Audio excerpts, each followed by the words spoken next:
Gary, you know Mike? No, You never met Mike? It's first time. Yeah, no, Mike, we were doing stand-up together forever, but here he is, Gary Owen, stand-up comic extraordinaire. What's up, buddy? I'm good. Thanks for having me. Thanks for coming on the show. Where do you live? You live in New York or L.A.? I live in Cincinnati. Oh, you live in Cincinnati? Still live there. That's hardcore, man. Yeah, it's just me and Nick Lachey.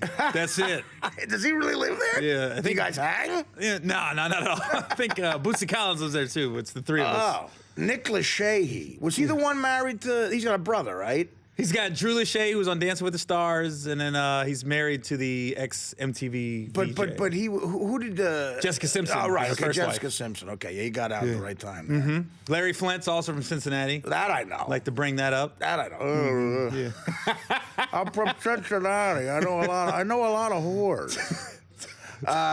Yeah, it's a fun town. I've been to Cincy before. Very close to Kentucky. Right on the border. Right on the border. Right on there, the river. Right across the river. And I don't know, so that's cool. So you're keeping it real, as the African Americans say. You know, I'm in the suburbs, though. You know, suburbs are the same everywhere. It's Starbucks, it's Chipotle, Right. it's Best Buy. But you know? what are you thinking about moving to New York or LA? Nah, I was in LA for like 8 years. I did enough, it. right? Yeah, then I got married, had a couple kids. I said, let's slow it down. Chappelle moved to Ohio. He did. Yeah, he's about 30 minutes from me. He's in Yellow Yeah. Springs. Yeah, right. It's weird walking around Yellow Springs and you see Dave because they just see him as Dave. Like Yeah. everywhere else, they stop and ask pictures. That was There's an odd this- move on his, because he's always been. I've always admired this about Chappelle. I've known him a long time, but he never trusted Hollywood. He never liked that scene, even before he left the show and everything. So he got that place because people forget, before Chappelle's show, that guy was a millionaire. I mean, he played Tom Hanks' best friend in You've Got Mail. Yeah. The guy had a big career going.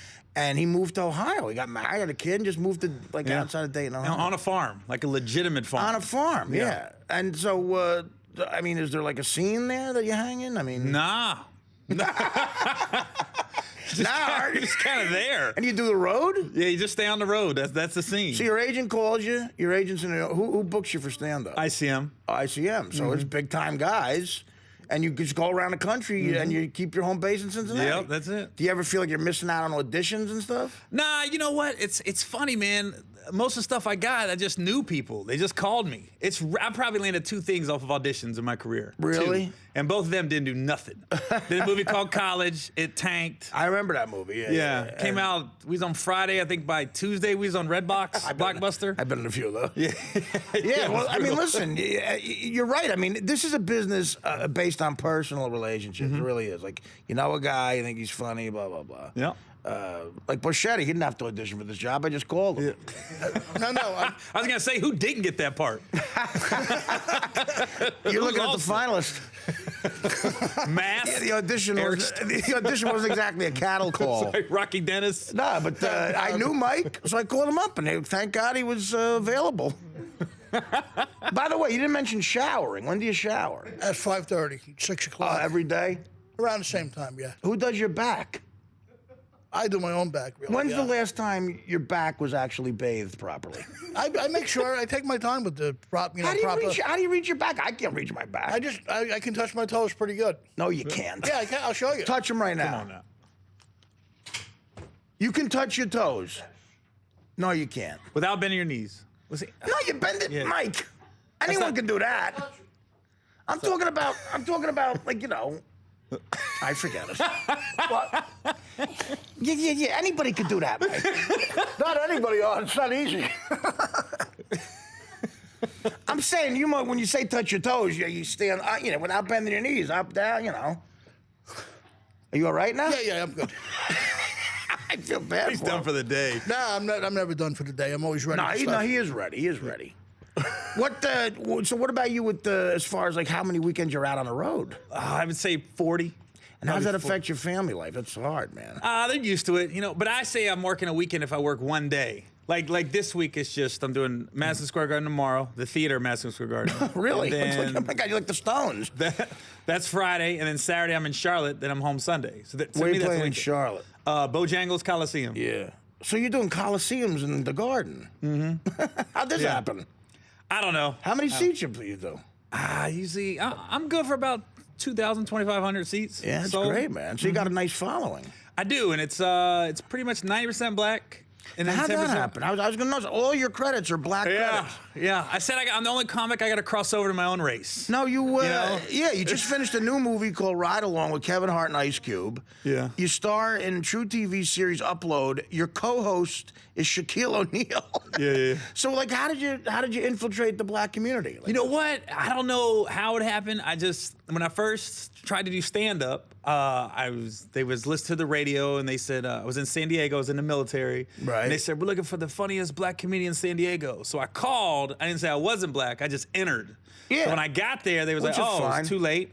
Won the contest. Keep in mind, it was San Diego, wasn't like it was stiff competition. Right. You know what I mean? It was like funniest well, black you dude won in the Harlem. contest, but it actually said in the title of the contest, funniest black comedian, and they in San gave it to Diego. you. Yeah. So that got me an audition on Comic View, which was BET's show, and it was a contest. So you just go up there and you keep winning your rounds, basically. I kept winning, and then I got an hour special, and then 4 guys And now got you hour got a specials. following.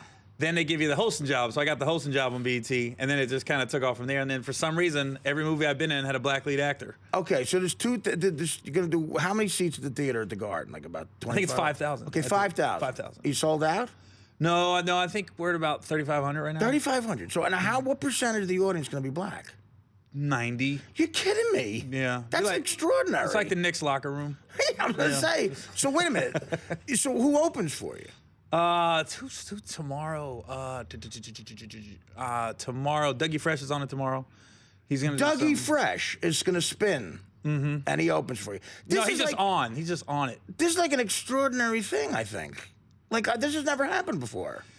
Yeah, Where it's- a white guy's attracted that many black people for his stand-up gigs. Yeah, I can't call it. I don't know. Oh, I just listen, do it. man, money's money. I It's always say great. you can't pick your audience. They pick you. Like, And what's it's your just- material? Well, like, what, My is it- wife, my wife's black, so I talk about her and my Oh, kids. your wife's black. Yeah. You know, So your kids are half black. Yeah, hopefully. You know, don't want no Maury Povich episode. Where'd you meet your wife? In LA, she was working for the Clippers at the time, and I met her, and I called her. I asked if I could get her phone number, and I called her the same night, and she said, "Why you call me tonight?" I said, "I just got your number." She's like, "Aren't you supposed to wait a couple days?" I said, "Nah, I'm trying to hit this soon." So you you talk black too, though. Kindly got the hit. Well, to voice. her, I did. I got I get a little lingo twang, you know, and then I got I would be too worried. I would screw it up. Like instead of saying hit this, I'd say I want to hit you. Yeah. Well, I did say I didn't need a manual when I first started dating black girls because first when I really dated, she had a weave and I didn't know what a weave was. Yeah. And she was at my apartment and her phone rang, her cell phone rang, and she Right. jumped up to answer it, but I kind of had a lock on the weave and didn't know it. And all I heard was, Dick! I was like, I thought I scalped her. It's a problem I've never had. Yeah, she grabbed her head. I said, "You gotta go to the hospital?" She goes, "Nah, I just gotta go home. I just gotta go home." Have you always been attracted to black women? Yeah, it's odd. I always say it's like being gay. I always liked them. It's like being gay. Well, gay guys know they're gay. They don't know why they're just gay. It's like I was the same way. I was coming out of another closet though. It was like it was a darker closet. Do you think you were born that way? Oh yeah, my whole life. Well, I gotta tell you, I don't know. I've always been attracted to black women too. I don't know if she's listening. Probably not. I hope she's doing okay. But there was this black chick I went to high school with. Her name was Toy Green. Toy Green. Oh my God. She was smoking. I sat behind her in oceanography, which I failed. She would go. She was like a real hip. I think she got into the music business actually, because when I started trying to do stand-up, I grew up 10 miles outside the city in Jersey. I'd see her on the bus to New York. We'd take the same bus sometimes. She was like working for like Atlantic Records or something, and she would, she saw Prince before anybody saw Prince. She was like real hip. And she was hot, man. Jerry curl type stuff. Yeah. So I think I have that. I think I have that too. But I haven't let that go. I think I'm too afraid. I was really into that story. I was like, yeah. I wish it had a better ending. She got a Twitter. She got a Twitter. Look, you know what? Google her. Toy Green. T-O-I. Look her up on Facebook. Everybody's on Facebook. Yeah. T-O-I-G-R-E-E-N. So you just got to. It's so funny how creepy are modern times. You can just do this. Like this poor woman. I hope I don't affect their lives. Anyway, See, I went to an all-white high school. Right. All white kids. My high school was literally, it was a real blue-collar town in North Jersey, and everybody got along. It was great. But we were literally 33% Italian, 33% Irish, 33% black. We had great sports teams. It Yeah. was like everybody's old man was a carpenter or a cop or something, Yeah. you know. And it was great. It was fun. But you got an all-white school. All white school, all white kids, and then I got to join the Navy and got Washington D.C. first duty station. And as soon as we went out, you know, that's Chocolate City. All the black girls liked me. Chocolate like, City. Everywhere we went, Chocolate it was City. black girls, That and sounds I was sexy. like, they liked me. So I made a decision when I was like not? 18. I was like, screw who I like, who likes me. I'm gonna go for this. Yeah, right. You know what I mean? That's a good point.